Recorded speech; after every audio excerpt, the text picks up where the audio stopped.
lenguaje y de la imaginación, llaves más adecuadas para entrar en las estancias del mito o de la fábula que para construir un edificio académico. Pero ahí está el caso de don Rodrigo, por ejemplo, el rey godo que según las leyendas abre la puerta a la invasión musulmana y al que se achaca multitud de vicios y de errores. Llama la atención poderosamente el hecho de que un monarca cuyo mandato fue tan breve, hay historiadores que hablan de un año solamente, haya hecho surgir en torno suyo tal cantidad de romances, leyendas y obras dramáticas. Sin duda, unos y otras se confunden, se entremezclan y van dando origen a nuevas creaciones noveladas que introducen elementos desconocidos e indemostrables en la biografía del personaje. Todos los relatos que tratan la historia de don Rodrigo hacen mención comúnmente a 3 episodios legendarios de su existencia que resumiré ahora. El primer episodio es el referente a la cueva de Hércules, así llamada por primera vez en la crónica del historiador árabe Ahmed al-Razi, también conocido como el Moro Rasis.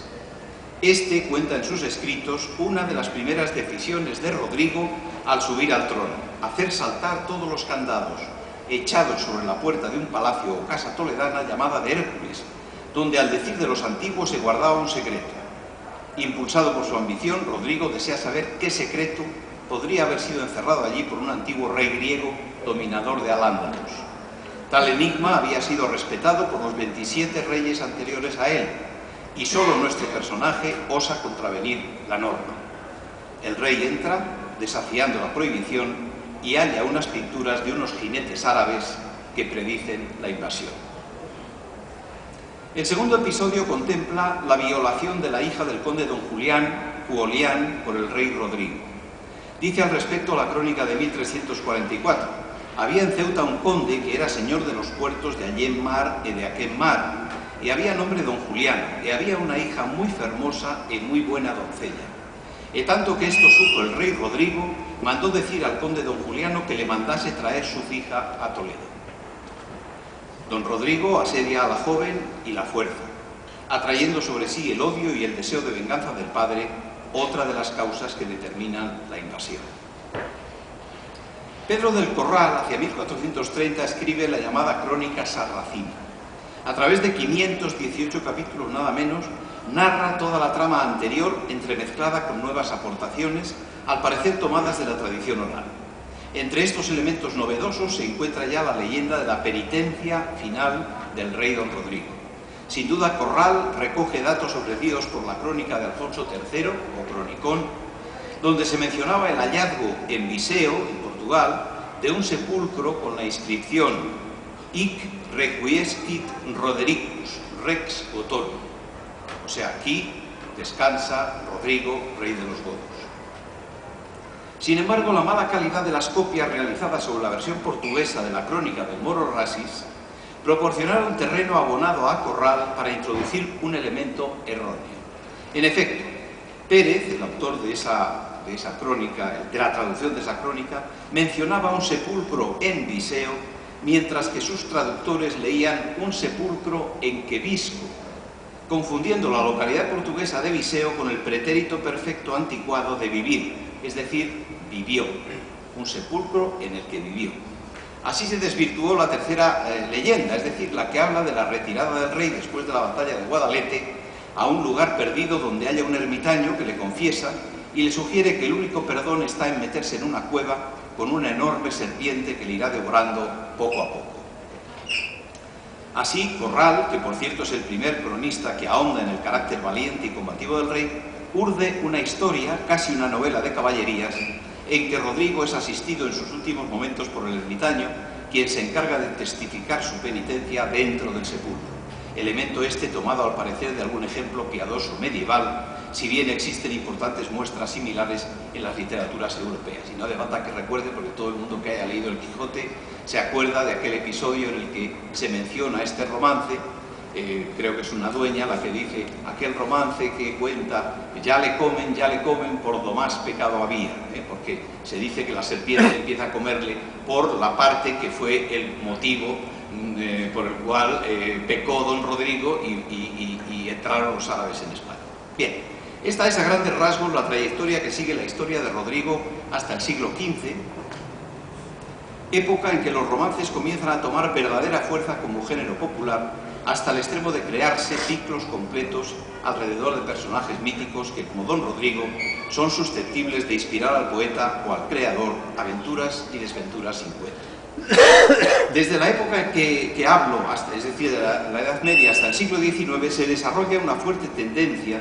que va reconociendo no solo el valor artístico o patrimonial de ese bagaje de interés común, sino la carencia que suponía que tales producciones del espíritu alimentaran como mucho a unos escasos privilegiados en unos pocos salones cortesanos y posteriormente en círculos capitalinos cercanos a los ateneos o a las sociedades de excursionistas. Cabría sospechar que ya en el siglo XIX se está hablando de lo popular más con el sentido de aquello que se usa mucho que con el sentido de lo que se origina en el pueblo. Yo me inclinaría a afirmar que sí. Popular podría ser, siguiendo el credo romántico, aquello que el denominado pueblo, es decir, la colectividad anónima, había producido con su espíritu sencillo. Pero también, y esta es la visión novedosa que aporta el siglo XIX,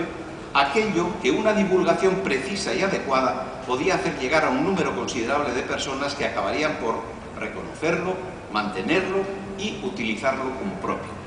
Hay, por tanto, una aceptación expresa de que en lo diferente, en la variante local, está el perfil que distingue y enriquece las múltiples facetas de lo esencial y que todo eso se puede apreciar mejor si lo comparamos con lo que nuestros vecinos han producido en las mismas circunstancias.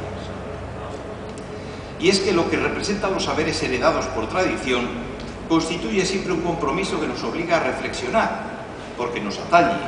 y nos recuerda permanentemente de dónde procedemos. Muchos de los conocimientos recibidos de la tradición tienen una gran antigüedad y por lo mismo se han ido puliendo, perfeccionando en su forma y contenido al pasar el tiempo. Otros son más modernos, pero poseen al menos un estilo y unas características comunes que los definen como propios de un lugar y de unas gentes. Parte de esa sabiduría pertenece al acervo común de la humanidad. Otra parte ha nacido al abrigo de lo local, pero en ambos casos todos esos hechos han llegado a nuestra generación gracias a una evolución que los ha colocado con aparente exactitud en el momento presente.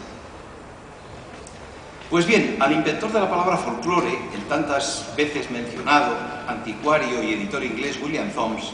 le preocupaba que en su época no se hubiese inventado todavía ese término preciso con el que designar los restos de aquel pasado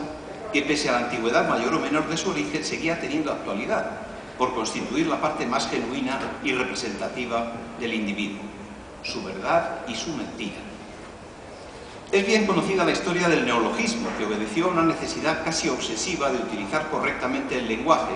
para a través de él llegar a comprender a quien lo usaba. William Thoms escribió en la revista Athenaeum una serie de columnas bajo seudónimo, el seudónimo de Ambrose Merton, dedicando su atención en la primera de ellas, aparecida en 1846, tanto a las expresiones populares como al fervor que venían despertando los relatos y novelas antiguas en el editor de la revista Athenaeum, Charles Wentworth. Y le escribe en esa carta William Thoms a Charles Wentworth.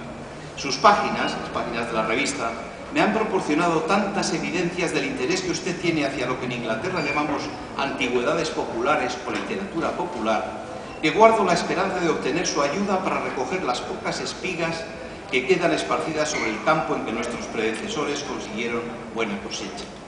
Todos cuantos han hecho de los usos, costumbres, prácticas, supersticiones, coplas y proverbios antiguos el objeto de sus estudios, tienen que llegar a dos conclusiones. La primera, cuánto de lo curioso o interesante de esta materia se ha perdido por completo. La segunda es que mucho de ello puede rescatarse aún si se le dedica una atención oportuna.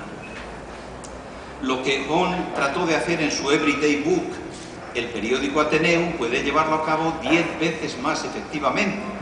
reuniendo el inmenso número de hechos pequeños referentes al tema que he mencionado, que están diseminados en la memoria de millones de lectores y conservándolos en sus páginas hasta que aparezca otro Jacobo Grimm que preste a la mitología de las Islas Británicas los buenos servicios que este profundo filólogo y estudioso de la antigüedad ha llevado a cabo para la mitología de Alemania. La alusión a Jacobo Grimm no era ni gratuita ni extemporánea. ya que el famoso mitólogo alemán, fundador de la gramática histórica y famoso